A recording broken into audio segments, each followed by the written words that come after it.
Longhorn fans, Sooner Nation, welcome to episode 204 of the Bevo Podcast, the only podcast exclusively dedicated to covering the greatest rivalry in college football, the University of Oklahoma and the University of Texas. I'm here with my man, Kevin Miller. I am John Whitson. Kevin, the Bevo Podcast is not a podcast about the NBA. But we would be remiss in not talking about two of the biggest stories in sports right now, both centering around the league. And the first is a gambling arrest by the FBI, which apparently involved the Mafia and Portland head coach Chauncey Billups, Terry Rozier, and others. This thing is insane. And the second biggest story is your and my San Antonio Spurs. See how I did that?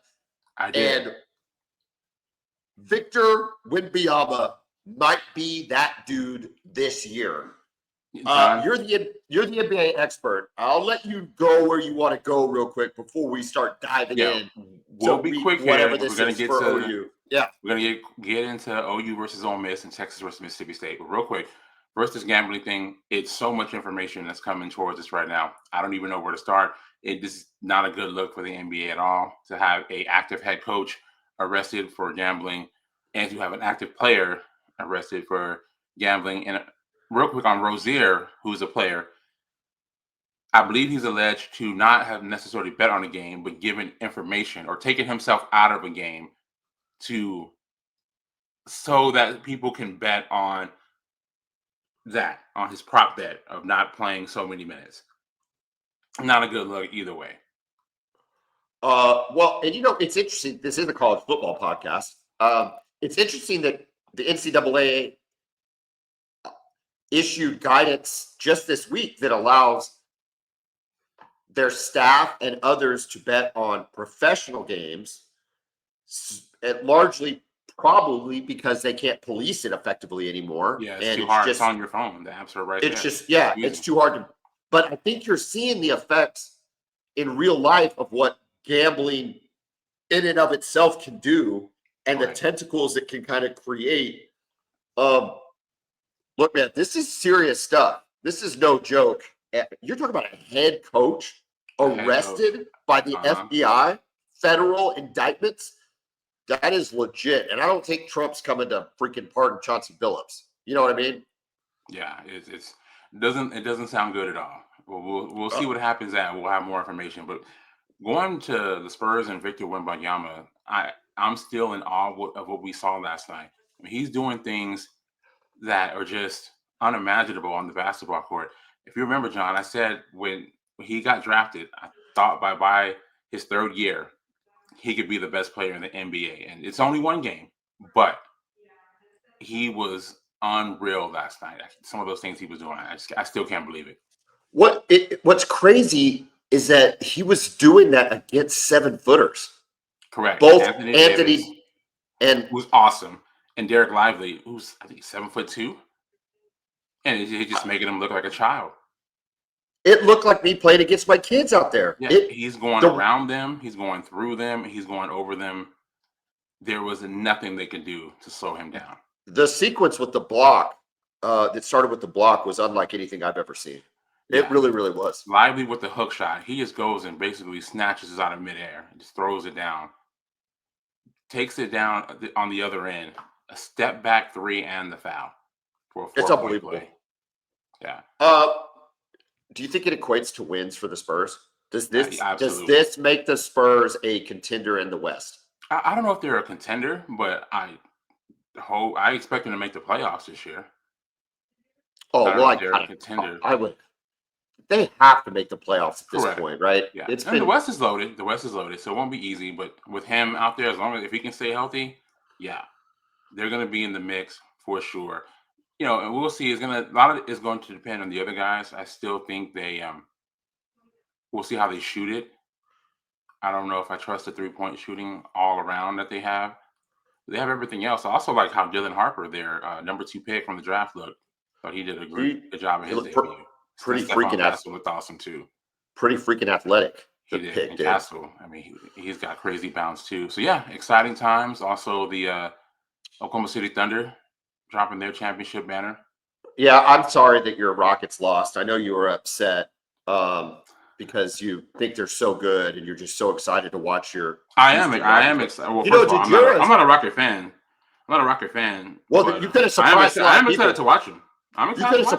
You could have surprised a lot of people. I got a lot of text messages saying I didn't know Kevin was such a big Houston Rockets fan. I didn't know that Kevin was the Rudy Tomjanovich reincarnated over here. You know what I mean? They're gonna be good, man. I don't see how you could watch that game and think otherwise. Who was the guard that looked kind of like an alien? Nick. Was it Nick? Oh my gosh. Ahmed Thompson? Yeah. No, way back in the day. Oh, Sam Cassell. Sam Cassell, yes. Yeah. I wasn't going to say you look like Sam Cassell, but I don't know. Maybe there's a resemblance, Kevin. I don't know. I hate the Rockets. I don't know how you can like the Rockets, especially with Kevin Durant on them, but I guess that's what a Texas fan does. I like Kevin They just migrate right back to Texas, and it's just par for the course. Hey, by the way, just for those that are wondering, here is the payment of the bet. It's right here. Kevin will be picking it up later. That is a Coke Zero and a Hershey's cookies and cream bar per the terms of our. Now, listen, I don't want to be arrested by the FBI or anything, Kevin, but the bet was made. This is not an illegal bet. The bet was made. Illegal bet, yes. And it will be paid off. Okay. Yes. Listen. Okay, enough about the NBA. That's the extent of my NBA knowledge. Kevin could have gone on and on and on and on. Look, there's only 3 ranked matchups this week in college football, all in the SEC. One of those, of course, is Ole Miss at Oklahoma. Oklahoma, surprising to me, is maintaining their 5.5-point spread that we talked about on Sunday. The over-under is 54.5. We did get the injury report out last night. Questionable is Gentry Williams and Keontae Lewis, as well as Derek Simmons and Logan Howland and Javonte Barnes, which I don't know that matters. Simmons is concerning, though, Kevin. And what I heard this morning is that it's not a tweak of the ankle, but it might be concussion protocol. Oh, wow. Yeah, I mean, you saw the difference it made when he went out of the Texas game. Yeah. Right? So now, in your defense, Ole Miss doesn't have Colin Simmons on their team, but you want your best lineman to be out there against any team, especially a team in the SEC. Yeah, the problem is that Oklahoma, regardless of how good our defense is, which we all think it's really, really good. Correct. They're going up against, in some form or fashion, the number 1 or 2 team offense in the country. Yeah, best offense that you faced so far. Well, yeah, like the number 1 or number 2 offense in the country, depending on whatever statistic you want to look at. And the concerning part about that is even if our defense slows them down, we're still going to have to score. We're going to have to manufacture. We're going to have to manufacture points. And if our offensive line isn't getting the push, we're not getting a run game, especially what we saw against South Carolina. Can you? So much is made of Ole Miss's offense, and we'll talk about it. We're going to talk about Chambliss, Juwan Lacey, and all those guys. But when you look at their defense, Kevin, I'm gonna list OU's opponents of note: Texas, Michigan, Auburn, South Carolina. Ole Miss will make 5. Okay, where would Ole Miss's defense rank among those 5 opponents I just listed? I would say 5th. I don't think they're great at all. Behind South Carolina. Yeah, I think so. I mean, maybe they stopped the run better, but they certainly didn't against Georgia last week. Now, I know you don't have Georgia's offensive line, but I think you would have to be encouraged by what you saw last week against South Carolina, the way you ran the football from the running back position. I mean, your running backs average 5 yards a pop, 150 yards or 154 yards or so between Blaylock, and Xavier Robinson. I would feel good about that. If Texas had that, we haven't had really anything like that all year, especially against a Power 5 opponent. And if you look at the stats against Georgia last week, It's like again, 222 yards or yeah, something, they right? ran for correct. And they also gave up 289 yards passing.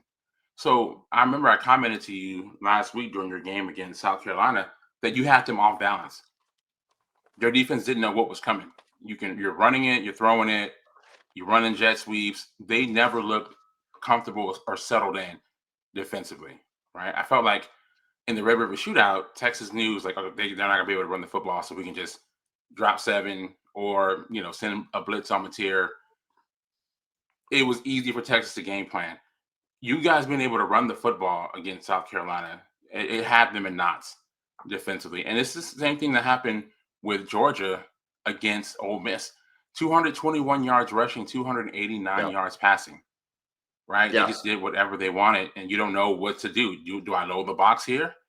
We can't cover either. So I don't know. If I'm an Oklahoma fan, I would feel excited about our chances. And I think you're kind of due for a big John Mateer game this week. Excited is not the word I'm describing this with. Okay. At least my emotions. I'm very much in apprehensive. Ole Miss is no joke, right? What are we talking? Number 10 team in the what are we? What is Ole Miss now at this point? Let's see. Ole Ninth? Miss, I 11th? show them as 8th. I'm not sure what poll that ESPN uses on their deal, but yeah, 8th. That's fine. This is the 8th ranked team in the country, and we're at a point in the season where there's really not a lot of doubt that this is a top 10 team in the country. Yeah, for sure. Right? Yeah, no harm in losing to Georgia on the road by a touchdown. Yeah. Pretty good. Pretty good. Michigan was ranked, but we don't know. Auburn, whatever. We know Mississippi's a top 10, and so for me, it's a lot of apprehension and seeing this spread. I don't know how to deal with it, Kevin. Like emotionally and mentally, I don't know how to handle the fact that we're favorites against a top 10 team, despite the fact that we're 6-1. A lot of me can't unsee what happened at Texas. Now, I acknowledge the mitigating factors. Number one, Texas is a much better defensive team. Number two, John Mateer was clearly still hurt. Yeah.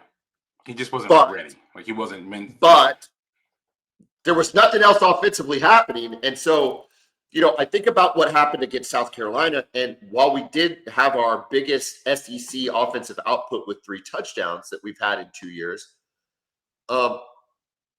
it came on 2 explosive plays. And those explosive plays were only 20, 25 yard-ish, right? One from Torrey Blaylock and then the throw to Satania. But it's not like we physically dominated the game defensively. I don't know that I can say that we did it offensively. So I just know that we have to score against Ole Miss. Does that make sense? No, it makes perfect sense. But I would think, that I would have been so encouraged by that offensive performance if I was an OU fan last week. Just to have that balance. Just the fact that you didn't have – it was the first game all year where you did not have John Mateer need to put on a cape in order for you to be successful and to move the football. Yeah.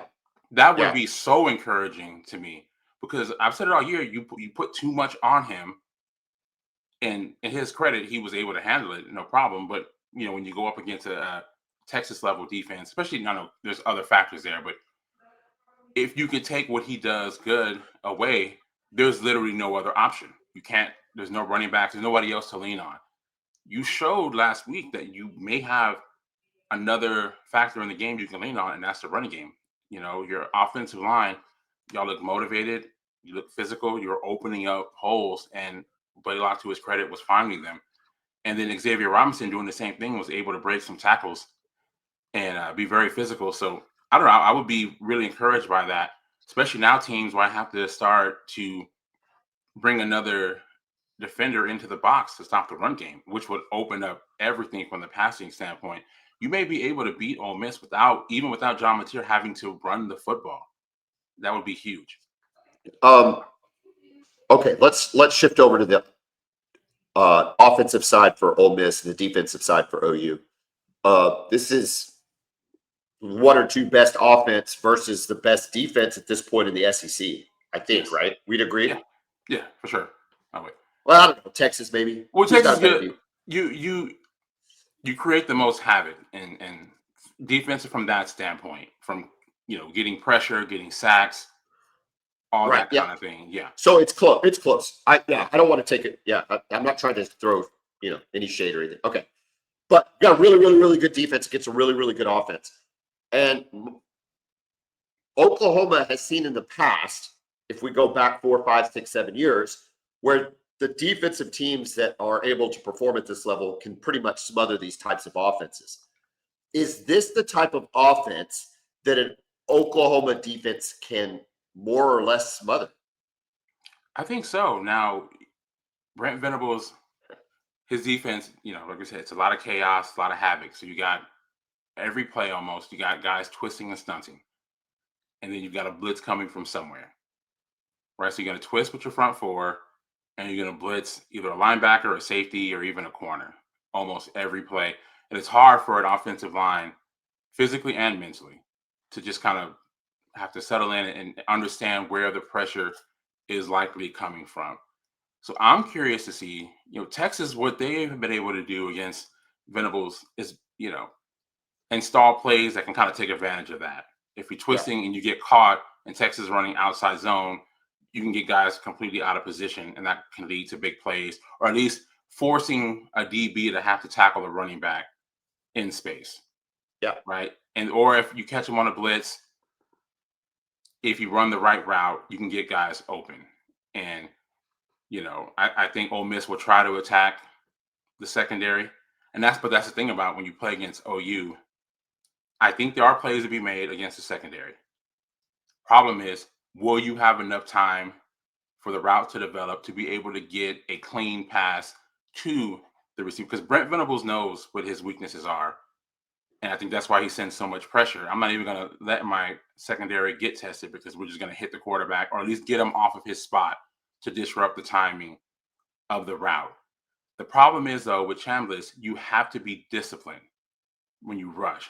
You can't just get upfield because he can evade and run. And what you don't want to allow is big runs from this guy, because that can be the ultimate equalizer in college football, a mobile quarterback who can pick up chunk yardage running the football. Did you see enough discipline for OU against South Carolina and Lenora Sellers? Yes, but did South Carolina not try hard? They didn't seem to really try. And again, I don't think he's healthy. Right. I think we can both agree with that. Now, obviously, he's healthy enough to be out there. I'm talking about Lenora Sellers. But to not call any quarterback power runs with him tells me that even sometimes he got hit and he was just kind of down. It took him a few seconds to get up. And obviously, you have talented players, so that can happen for anybody. But it just happened several times for a guy who usually gets hit and just bounces right back up because he's just that type of athlete. So, yes, you did. But you'll need it even more so with this guy because he throws the football better than Lenoris does, at least more consistently. Well, his numbers are pretty good. 62.7% completion percentage, 9.3 yards per completion, 8 touchdowns, only 1 interception. So it's not like he's turned the ball over a ton. Yeah, he's been 4.6, rushing 4.6 yards per carry, 5 touchdowns. Not crazy numbers rushing. But it's kind of that elusivity, right? Correct. That's what it is. It's not the kind of like Mateer in a way, right? He's not going to have 1,500 yards rushing, but it's an effective part of the game when you need it to be. Kawan Lacey's their running back, 138 carries, 618 yards, 4.5 yards per carry, and 10 touchdowns. What I've noticed when I was looking at Ole Miss is that nobody stands out statistically. It's not like one guy is the reason they're the number one offense in the country. But when I looked at their receivers, I was going to write down their top receivers, and I realized I was going to have to write down 6 or 7 receivers deep because they are very consistent at spreading the ball. different guys were making plays, lots of catches, lots of stuff like that. You talked about OU secondary. We might or might not have Gentry Williams. He's in the questionable category right now.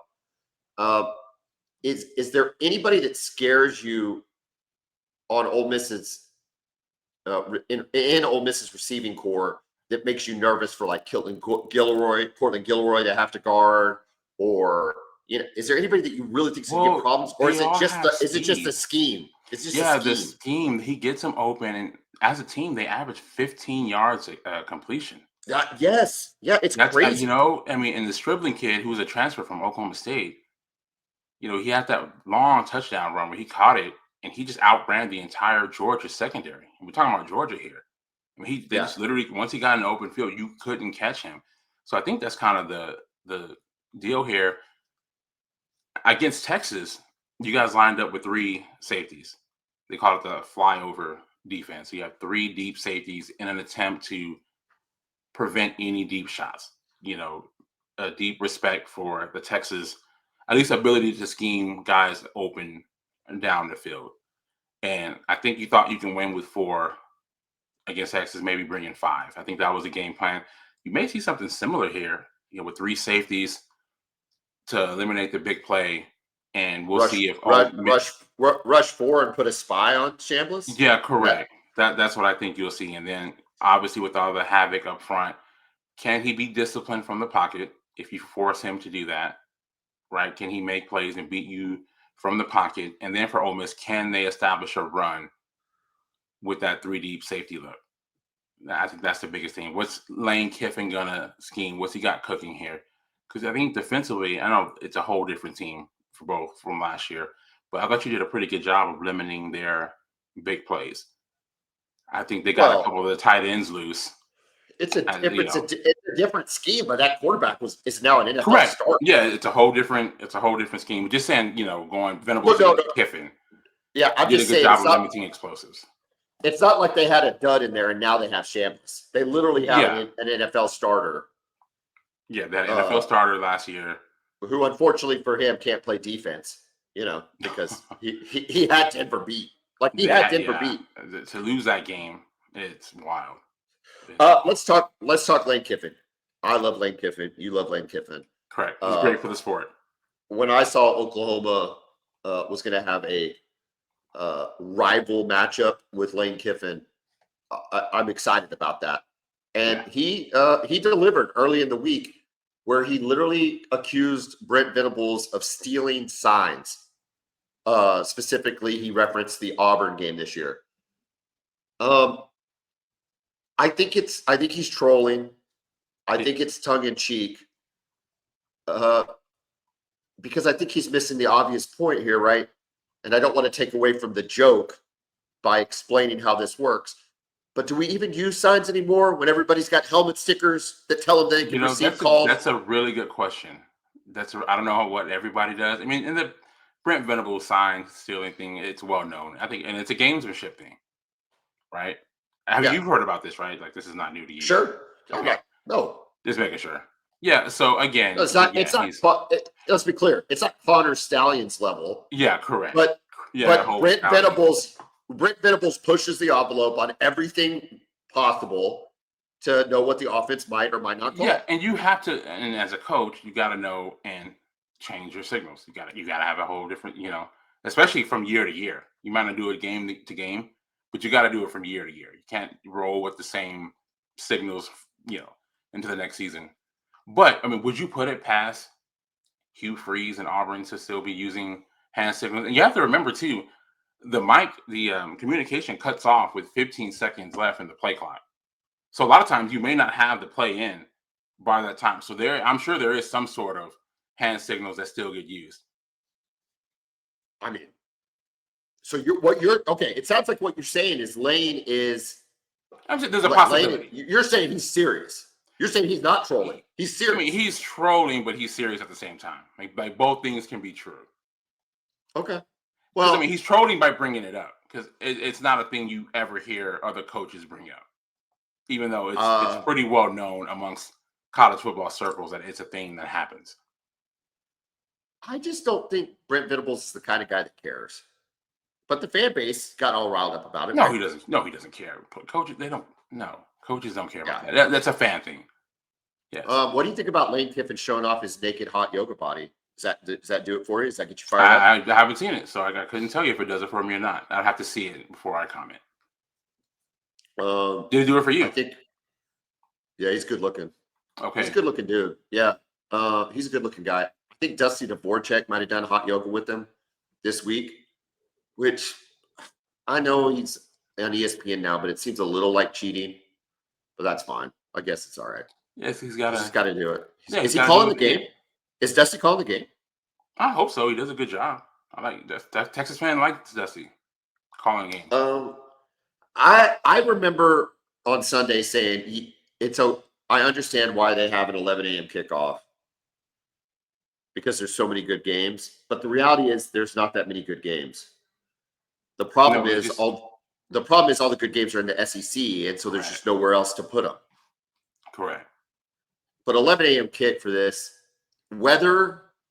I've been keeping an eye on the weather. I will actually I'll be traveling this weekend, so I will be. This will be a listen to the radio crew, Toby and Teddy and Gabe and Plank. Okay, let me know. I am available for any insight you may need on what the heck just happened. I know they do a great job of explaining. Shout out to T-Row and Teddy. Yeah, and Gabe. so I'll be driving. The weather looks, from what I can tell at this point, as an amateur meteorologist, it looks like the weather will taper off by Saturday morning. So I don't expect this game to be a deluge. However, if the storm system lingers and it is a deluge, do you give an advantage to one team or another in weather-like conditions? Well, I would typically give the advantage to the team that can run the football better. Is that Ole Miss? I really don't know. They've been okay. They've been okay. So, like I said, what I saw from y'all this week, it opened my eyes a little bit. Yeah, you seem way more confident than I am. So I don't know. I think I would just be encouraged. You did something that you just hadn't been able to do all year against anybody. Yeah. You can say, oh, South Carolina, they're not having a good season. They're not. But, I mean, you guys couldn't run against Tempo, really. No, look, I think the biggest thing is the running back rotation. We've got our running back. Let's not mess with that. And we've got our change of pace back, and let's not mess with that. And we don't need to see anybody else. I do not need to see anybody else. No, for what? Yeah, there's no reason for it. 5.3 yards carry. We haven't had a running back, Kevin, average 5.3 yards per carry against a decent team since Eric Gray. Yeah, it's wild. You didn't even like Eric Gray. I didn't even like Eric Gray. He was when you're an Oklahoma fan, and Texas has had a crap ton of good running backs too. But when you're an Oklahoma fan, it's like the standard's pretty high for whether you're going to be likable, going to be a running back I like. For sure, I do understand that. I do understand that. I mean, look, DeMarco Murray is the all-time touchdown leader at the University of Oklahoma, and I'm not sure I like him anymore. So that's different. You don't like DeMarco Murray, the running backs coach. DeMarco Murray, the player. They're two different guys. I always thought it was weird the way he lowered his head. Did you ever notice that? He kind of lowered his head. Oh yeah, he was gonna run right into you. Yeah, it was weird. Yeah, I imagine he doesn't coach his guys to do that now. I hope not. All right, let's take a look at the University of Texas at Mississippi State. Texas is a 7.5-point favorite on the road. Over-under is 45.5. I think the biggest news, at least this week, and coming out of the Kentucky game, outside of the abysmal performance of Arch and the offense, is losing Michael Taft and his thumb. Looks like he's definitely out this week. The anticipation is to try to have him back before Georgia. Look, dude, we talked about Mississippi State and their ability to exploit weaknesses, find what's going to go against you, move the ball around, throw the ball around. Um, how concerning is losing Taffy, and how concerning is this Mississippi State offense? Yeah, I mean, it's a huge loss, right? And first of all, he's an All-American player. He was All-American last year, preseason All-American this year, having a great season so far. And in addition to what he does as a player, he's also kind of the make sure everyone's lined up, the communication guy. Hey, watch this route, watch this, So you lose quite a bit. Now, I do feel good about the fact that Texas does have some other talented players, guys who have played football, but there's no doubt that it's a loss.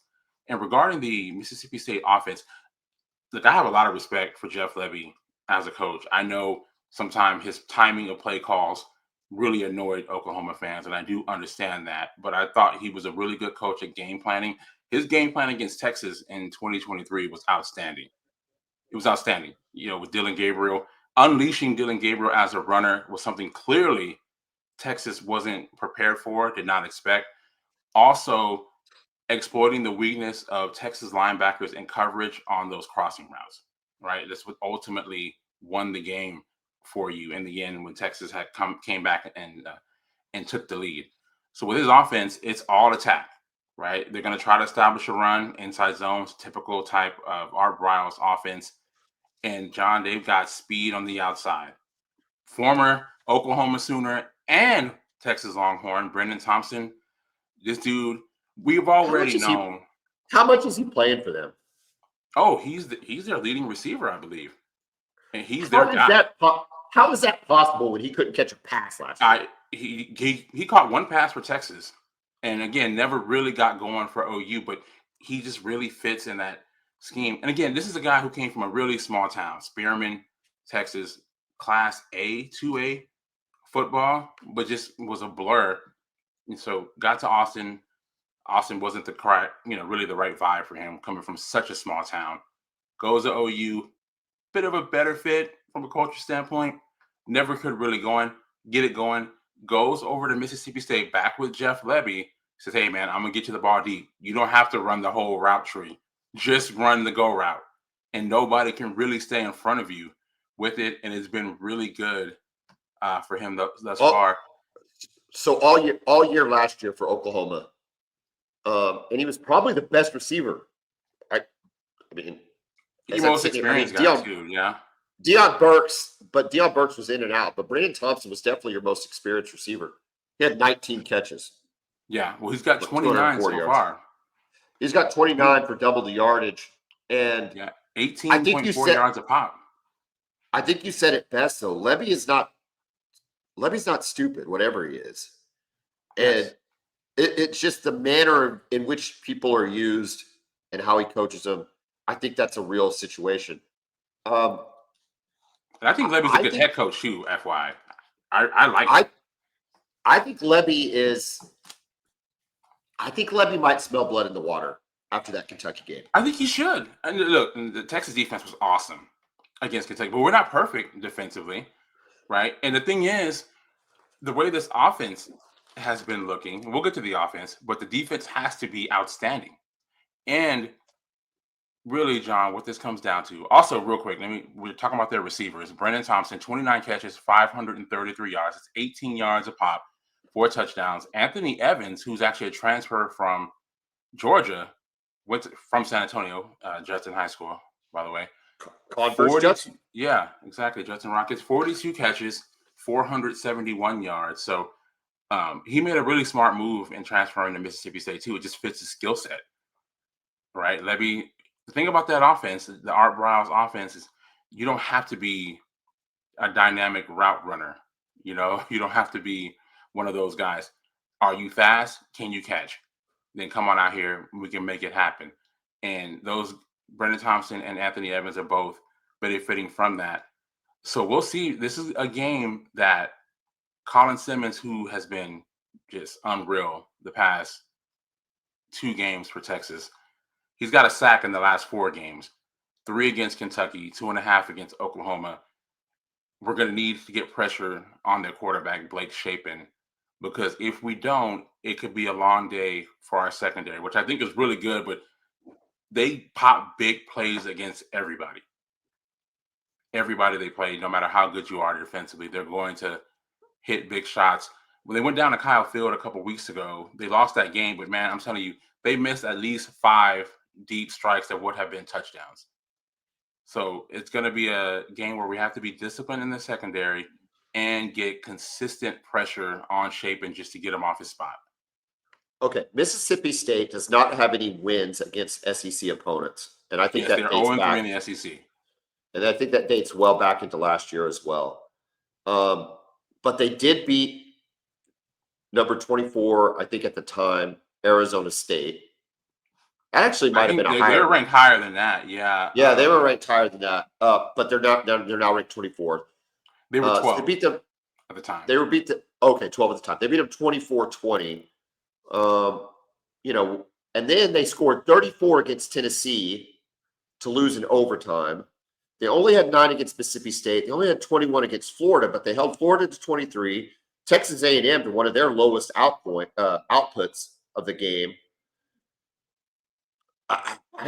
The line's 7.5. What time's the game? It's I believe it's either like 3:15, something like that. This is SEC the Network. SEC. It's Yeah, SEC always starts Network. about 45 minutes after the afternoon game starts, the 2:30 game. So yeah. 7.5 points for Texas.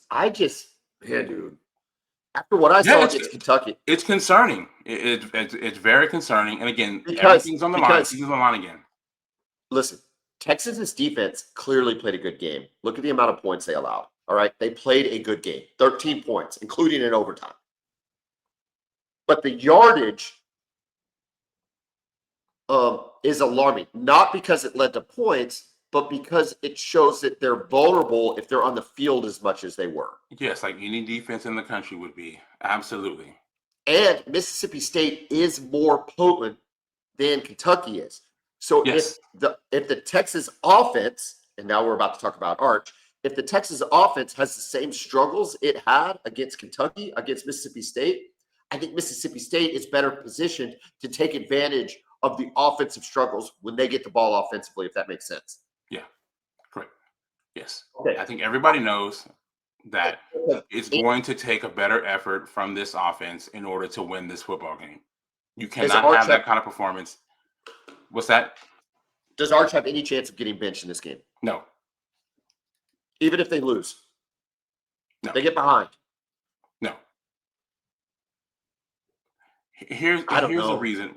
We said something last week that we talked about after the Kentucky game in our wrap up, and that if Quinn was a quarterback, that we'd have won the game easily. In theory, I agree. The problem is Quinn Ewers wouldn't be playing because he would have gotten injured in the first quarter. That's the thing. Quinn could not take the hits that Arch has been hitting, that Arch has been taking. He has been getting leveled, John. It's not like he's just getting kind of hit, pushed down. No, I mean, he is getting decleated by guys. That's how quickly defenses are able to get to him, and he's getting hit. Listen, Arch has not been good this year. He hasn't. He's been up and mostly down. He's had good. He's a flash player right now, right? He's consistently kind of average to below average with a couple plays a game that make you say, "Wow." He even had a couple in this game against Kentucky. But if you know football, if you watch football, you'll say, "Oh, this guy sucks. He's the reason why Texas' offense is struggling." If you know football, you would know he's struggling, but everything around him sucks. The offensive line is inconsistent. The running backs are inconsistent. The receivers are struggling with getting separation. That way, when Arch does make a good pass, they're dropping it. Or if the receivers do get open, he makes a bad throw. So right now, it's just everything is just out of sync right now. We just need to get. And again, I'm not expecting them to be, 2017 Oklahoma as far as offense, right? Scoring 45 points a game. No, but can we get a performance or a game plan like we got against Oklahoma, where we're playing to what we can do instead of what we want to do?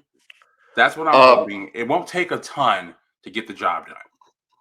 I think the simple answer is, and if you've heard this podcast before, you know what I'm going to say.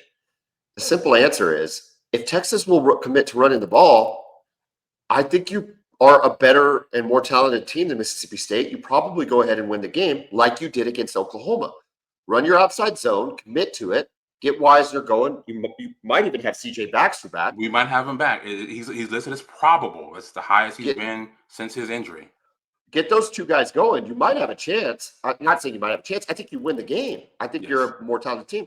But I just don't trust Sark to be that level-headed, especially against an inferior opponent. It's almost like he's going to take this as an opportunity to try to force feed Arch more opportunities when that's not what's called for in order to win the game. And I think if he does, hold on. I think if he does, this is a ripe upset opportunity for Mississippi State to get their first win in SEC play in the last couple of years. It is, and that environment is going to be wild. Those cowbells, I'm going to hate cowbells by the end of this game. It's going to be, it's always fun with these matchups. We haven't been to Starkville since 1991. So when you have a school coming to your campus that never comes, now they're in your conference. So, all right, it's the same way when you Oklahoma, you guys go to, where'd you go last year? Random or even Auburn, South Carolina. Auburn right. War Eagle. It's a different type of atmosphere, right? Yeah. And Auburn's always live, but it's going to be a little bit more pep in this step because, hey, new conference opponent, big name, blue blood. It's going to be the same way for the Mississippi State fans going against Texas. So we have to handle the environment well. But again, just take the air out of the game and run the football. Just run it and run it and run it. Wear them down, hit some shots on the play action, play good defense, get pressure, don't get beat deep, and let's just get out of there with the win. I don't care. Just win. Just win the game. Don't let your season end on a loss at Starkville. Stark Vegas, as they call it. Let's take a moment and thank our sponsors. Brown O'Haver is a public insurance adjusting firm. They work for the insured, not the insurance company. If you've had a loss to your home or your business and you've had to file an insurance claim with, you want to call Brown O'Haver, 405-735-5510. Let them work for you. They typically get their clients 30 to 40% more than they get on their own. Call Brown O'Haver, 405-735-5510. Kevin, potentially some hail in the forecast this weekend. If somebody gets some significant roof damage, who do they need to call? They need to call Pioneer Roofing. All right, they'll come out, take a look at your roof, give you a free inspection. They will let you know if you have enough damage that warrants you filing an insurance claim. They'll also let you know if your roof is fine. You don't need any type of repairs at all. They'll just give you the right answers, point you in the right direction. Give them a call, 405-549-2712. Okay, we've got games. It's not as good a slate as it has been, but sometimes these weeks can be sneaky. So we're going to kind of try to pay a little attention to what's going on here. As I put this list together, I did not realize Indiana was ranked number 2 in the country. That is insane. Yes. I'm not saying it's not deserved. I'm just saying it's insane. UCLA at number 2, Indiana. Indiana is a 25.5-point favorite. Here's the issue, though. Since Garrett Neuheisel has taken over as interim offensive coordinator, UCLA has not looked like the team they looked like that got their coach fired. Nico Imaliavea has looked a heck of a lot better than he's looked in the past. That's right. So this is an interesting test for Indiana. Are you concerned that the number 2 ranking goes to their head and they allow Nico and UCLA to upset them at home? I don't think so, man. They look like a very well-coached and serious team. They look very experienced, too, from a leadership standpoint. So while they may not end up covering the spread, I think they do get the job done. Syracuse and Georgia Tech. Georgia Tech's 17.5-point favorite. Virginia at North Carolina. North Carolina is a 10.5-point home dog. The Bill Belichick experience continues. We'll see. USF at Memphis. Big implications for the college football playoff. Both teams have one loss. Both teams have a pretty decent resume as it relates to the Power 5 or Power 6 or not Power 5. I'm sorry. The Group of 5. Group of 5, Group of 6, whatever they're called. Memphis is a 4.5-point dog at home. I think South Florida is the better team here, but Memphis I do has too. shown some ability at home, though. They have. The problem with Memphis is, man, they just lost that game to Alabama Birmingham last week. Yep. An Alabama Birmingham team that had just fired their coach, Trent Dilfer, the week before. So, it's just a monumental loss. And when you're that team, you don't have a margin for error. This was the only game you could even think about losing if you're Memphis and you actually feel you have a chance to make the college football play. You can't lose that game to Alabama Birmingham. So it took a little bit of the shine off this one. So USF, though, they got to handle their business, and they're still in the mix.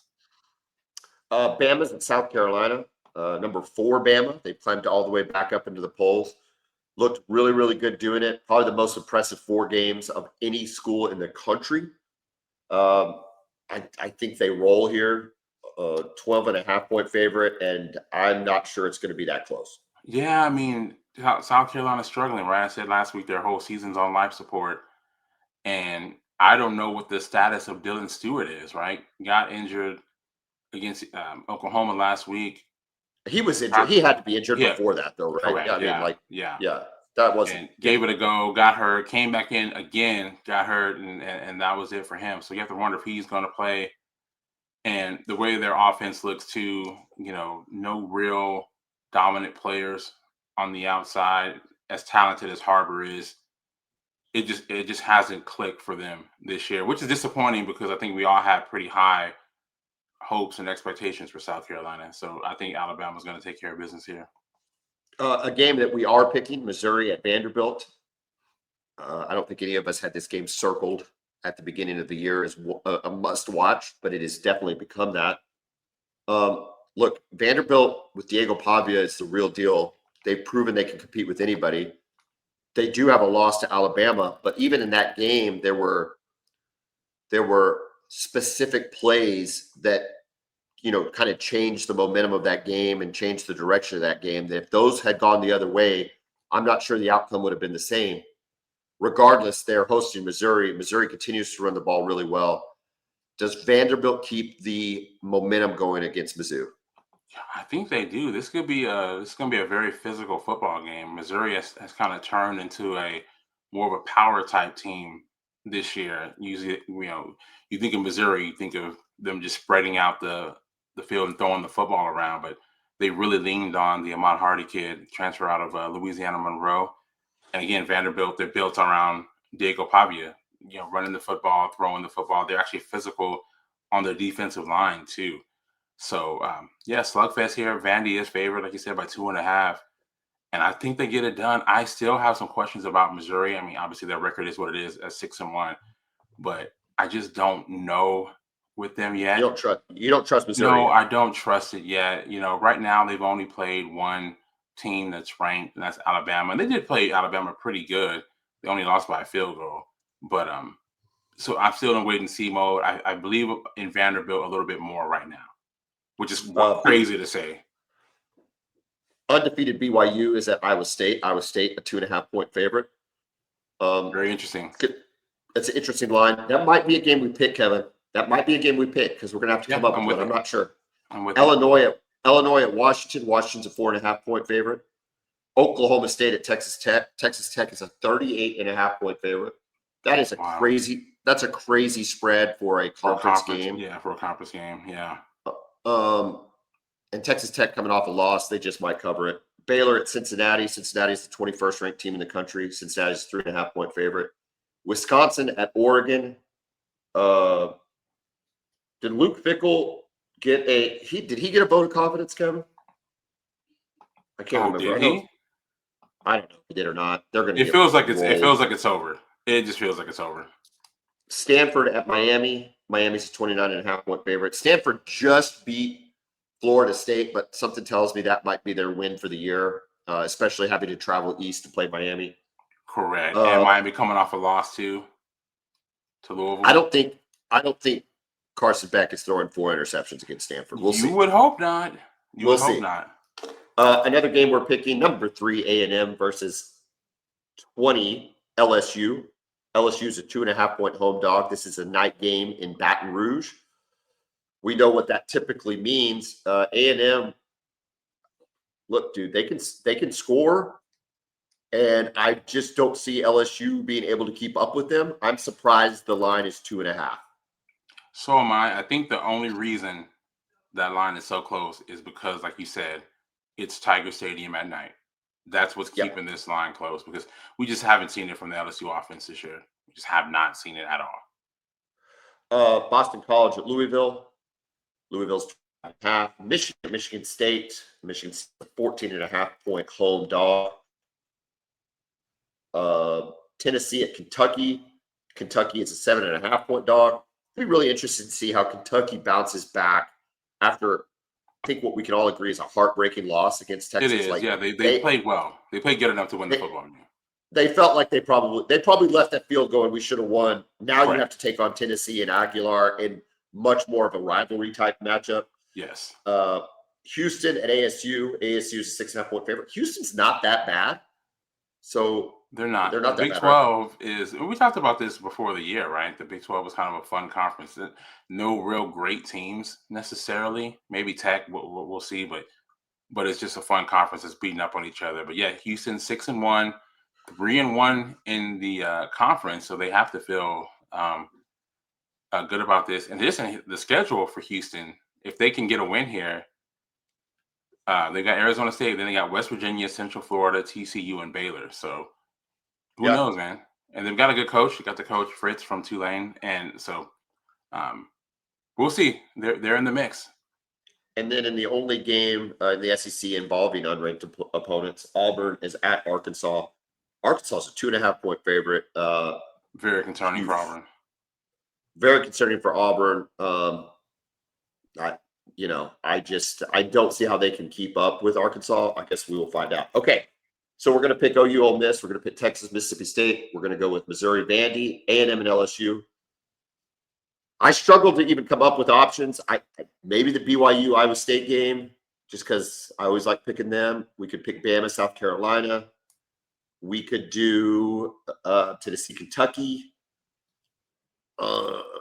Houston, ASU. You tell me what you want to pick. Let's do the Iowa State and BYU game. Just with the dynamics, Iowa State being a good football team with a couple of disappointing losses, and then BYU coming off the massive win in the Holy War against their arch rival in Utah.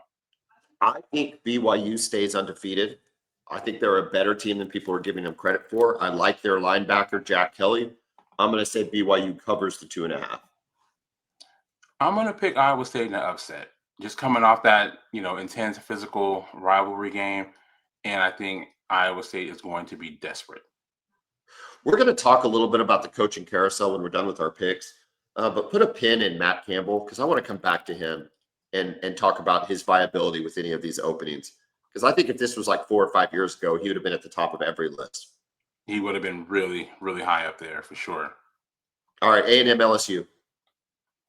Man, I hate to do this, but I'm going to roll with A&M here. And I think at some point they're going to screw it up because it's A&M. But I don't think it happens this week because, like you said, I don't see LSU's offense being able to score enough points to keep up with A&M. And A&M, they've been dynamic offensively thanks to those receivers that they got out of the portal, and they ran it well too. I actually think this is the week they screw it up, only because every team has had a letdown week. And I think it's just the nature of college football at this point. Correct. Yeah, it's just almost impossible to go undefeated. And on the road at Tiger Stadium, I'm going to start to say the odds are going to stack up against A&M to lose at some point. And I think this is the game they lose. I don't know if LSU has probably ever been considered a trap game, but I think it's kind of a trap game for where it sits in the schedule for A&M. Missouri and Vanderbilt. Listen, I'm going to roll with Diego Pavia until he shows me something different. I think they cover the 2.5. Same here. I've got to agree with you here. I've got Vanderbilt covering. Texas, Mississippi State. Look, dude, I think this is a bad spot for Texas. And losing Taffy at safety, I think affects your defense more than maybe Texas fan might want to admit. I'm going to take Mississippi State to cover the 7.5 with eye on an upset in Starkville. Gotcha. Well, John, I'm going to pick Texas to cover here. I think it's a close, kind of an ugly game like last week. I do think they see some chances, and I think they'll be a little bit better offensively. Again, they're not going to be dynamic at any point this season, I don't believe. But I think they do establish the outside zone running game, and they do cover late. Ole Miss at OU, 5.5 to OU. I think OU wins and covers. I don't like the Ole Miss defense. I was just really concerned with their performance here. They just couldn't do anything. I mean, they let Gunnar Stockton go like 21 or 26 passing the football. They couldn't cover the tight ends. They couldn't cover the receivers. They couldn't stop the run either. So I think you can keep them off balance. While you're not maybe as explosive as Georgia is, you can keep them off balance. I think your defense will force a couple of turnovers and you get the job done. I think Oklahoma wins. I do not think they cover. I see 24-20 as a score, something like that. 24-20, 27-23. That's kind of the vibe I've got about this game. Yeah. And so I'm gonna take Ole Miss to cover, OU to win. Real quick, I do think though this is important because if you guys win this game, you have to feel really good about your chances of making the college football playoff. And again, you obviously have some tough games left, but if you can get past this one, you still have a little bit of a margin for error. 9-3, it's questionable. 10-2, you're in. The problem is we have Missouri, Tennessee, LSU, and Alabama. Well, yeah, especially Missouri, Tennessee, Alabama, especially in Alabama is awesome so far. So I mean, they're all. You could win this one, and I'm not going to say it, but not do as well in the Final Four games. So correct, yeah, correct. But I don't know what the numbers are, what the analytics say, but if you win this, your percentages have to, I would say, skyrocket. I still think 9-3 might sneak in, Kev. I know that's what I said. I said at 9-3, you have a chance with your schedule, depending on what else happens in the conference. You do have a great chance at 9-3, but 10-2, you're in.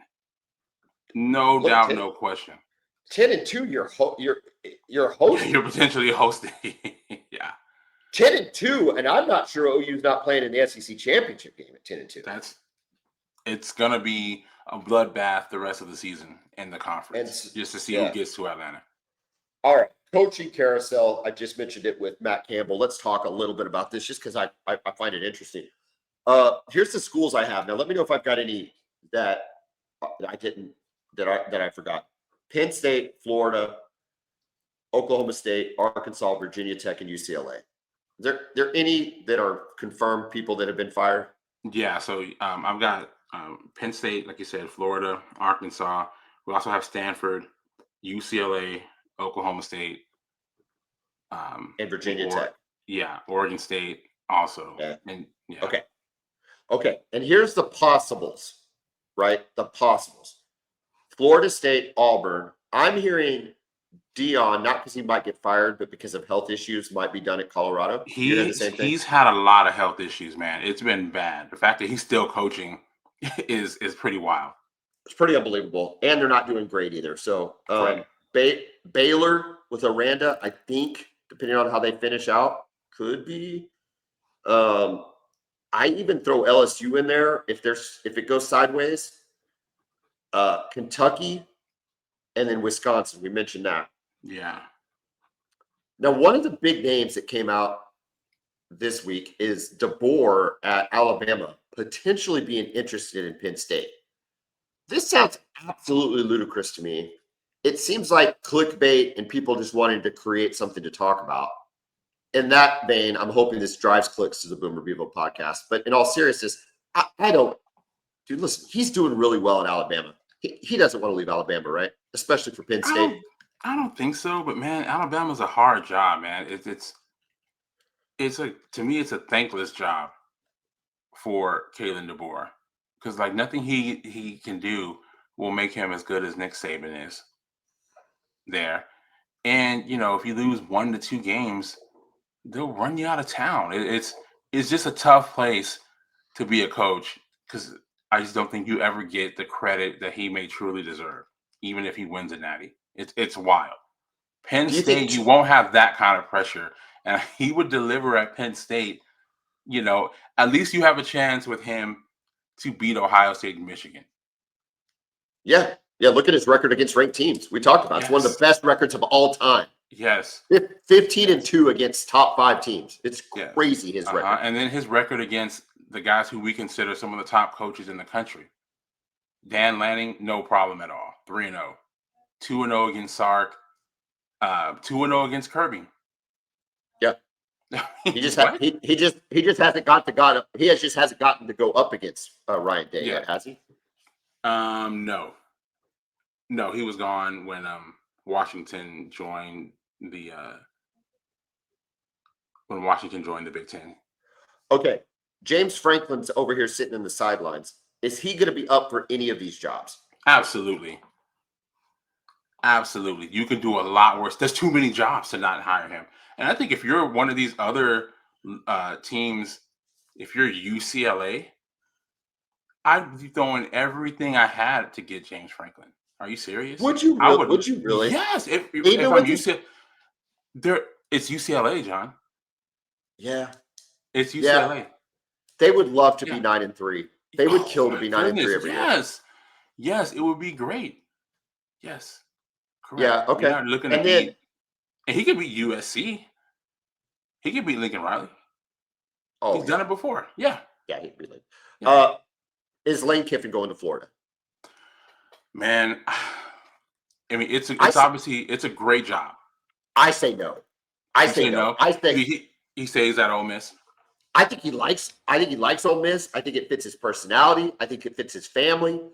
I think he has all the resources that he needs at Ole Miss.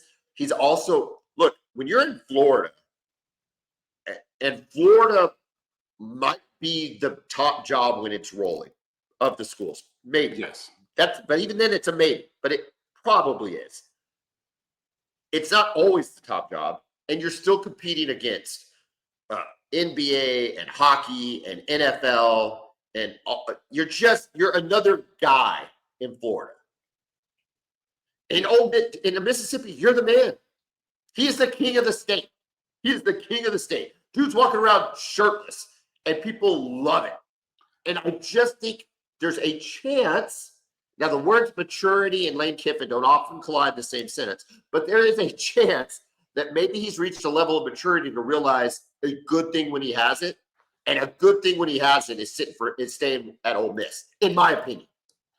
I hear what you're saying, but I know just Florida fan, who's their guy when it comes to head coaching? Who's their favorite coach ever?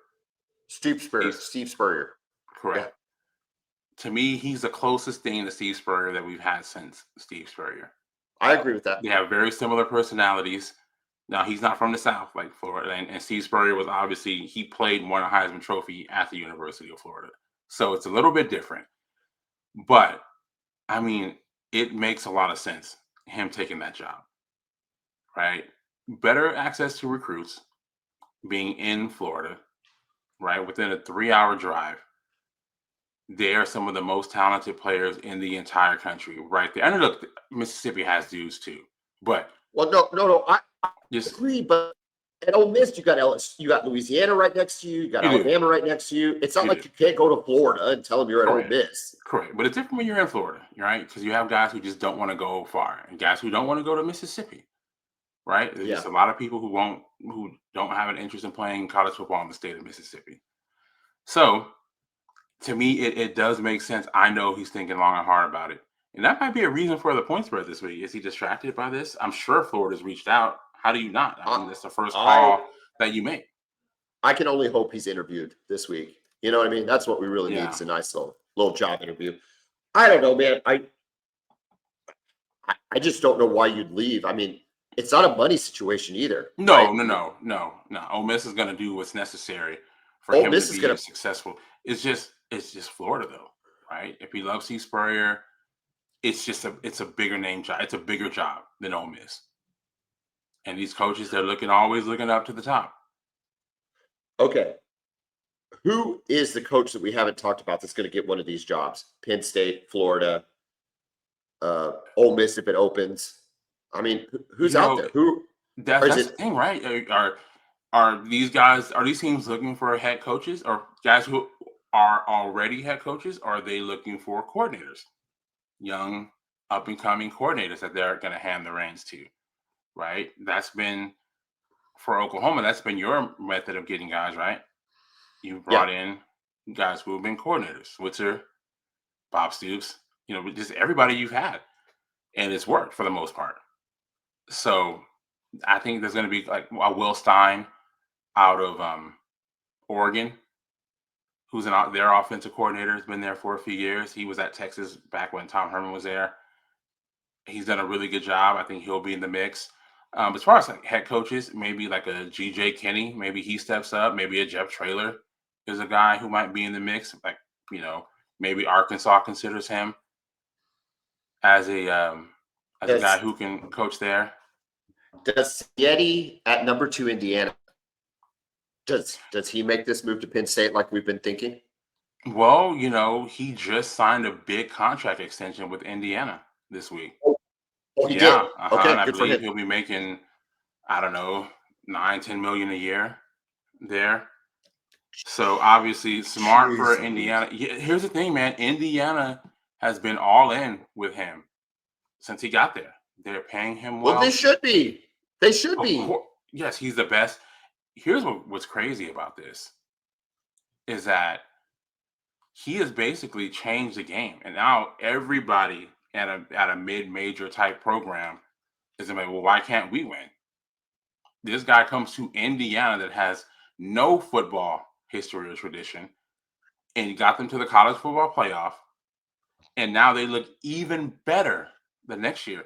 And he brought in dudes from where was it, James Madison, Yep. Yeah, James Madison. and got to the portal with those guys. Wait till he starts You know, recruiting, being you know able what's to actually interesting recruit. is I heard a lot about him this week, and I guess I missed the extension part, but I guess his staff has also been with him like his entire head coaching career. So Oh he was wow. like at Elon, ELON, and then Uh-huh. James Madison, and Okay. then Indiana, and his coordinators have all been with him as well, and just continue to move with him up the chain. So it creates a continuity of coaching and systems and processes that is clearly effective. Sounds like Indiana's committed to NIL. Correct. Here's his contract. So 9.65 to starting December 1st, 2025, but he'll also receive an annual 1 million retention bonus. So they're giving him every incentive to stay put at Indiana and to keep this thing rolling for as long as they can. It's such an interesting story. We don't see young or not, excuse me, not young, but up and coming coaches at the age of 64. This is Right. kind of unprecedented. I just don't remember seeing anything like this because when he first got hired and they started to play well, I'm like, okay, yeah, Kirkston Yeti, and I looked, I'm like, he's 63. Like what? So yeah, it's just kind of an interesting story. Was a former Saban assistant. He's done a great job. So yeah, credit for So okay, Alabama so he's for at Indiana for so locking him he in, but he's out. Yeah, so he's out. Penn State's oh wow. Okay, well I think the carousel it's listen, Matt I Rule, think right? when It's got to be Matt Rule. It has to be. He I played there, John. yeah, well if let me tell you this. If Nebraska's performance is in their last game is any indication whether Matt Rule was interviewing or not, then I think he's got one foot out the door because they looked absolutely awful against And Minnesota. look, Nebraska has done so much to to try to be successful. They opened up a facility last year. It's the nicest facility I've ever seen at any level of sports, but it's still Nebraska. From a talent standpoint and recruiting standpoint, it's still Nebraska. They have no built-in advantages when it comes to that. You come to Penn State, you have talented players in Western Pennsylvania. Ohio's right there. You've got kids from the DMV, a lot of talent right there that will come and play for you at Penn State. Nebraska is always going to be at a disadvantage when it comes to that. He recognizes that. I think he really likes Nebraska. But I mean, and also, how many opportunities do you have to coach your alma mater? and they're set up for success right now. That's the thing. He can come in right away. Now, my thing about him, I have no reason to believe that he's a better football coach than James Franklin. But he's different. Feels like the He's same just guy. correct. But you got to hire somebody, and I think he's their best fit. Okay, this is an OU Texas podcast. So as we're thinking about this, is there anybody on either of our staffs, OU or Texas, that we're maybe not worried about, but we need to keep an eye on that they could potentially be looking at one of these jobs to fill? You would think that somebody like Pete Kwiatkowski would be a candidate for a job. I just don't know if he wants to be a head coach, if he wants to run his own full program. I think he enjoys being a defensive coordinator. He likes teaching young players. And I think because he's had some NFL interests before, but I think he just enjoys the teaching aspect of football. Yeah. And I think that's why, being a college coordinator is good for him, especially somewhere like Texas. He gets to teach guys and he gets to coach guys like Colin Simmons and Anthony Hill and Manny Muhammad. So, so I don't know. Maybe On Jeff the Banks, OU, special teams coach, but I don't think so. on the OU side, I don't think Arbuckle's ready. I don't think that anything with his offense screams anything. Yeah, even he's ready to run a program, that he's especially ready at the to run a Power program. 5 level. Yeah, And unless he wants to go to like one of these small schools that are opening. But do you want to be the head coach at Alabama, Birmingham if you're Ben No. Arbuckle? No. I would rather stay do what Kirby did. Yeah, or even Stay Venables until the right jobs comes. Yeah, I think until the Venables right opportunity comes up. Yeah, Venables might have gone a little longer than he needed to, but yeah, I think so. Kevin, it's been a great show. It's going to be a pretty exciting weekend for Oklahoma and for Texas. These are pivotal games. A lot on the line here. A lot on the line for sure. Pivotal games. Have a great week. Enjoy the rain. Hopefully it does not rain out the OU game. And we will talk Sunday. Boomer. Cook 'em.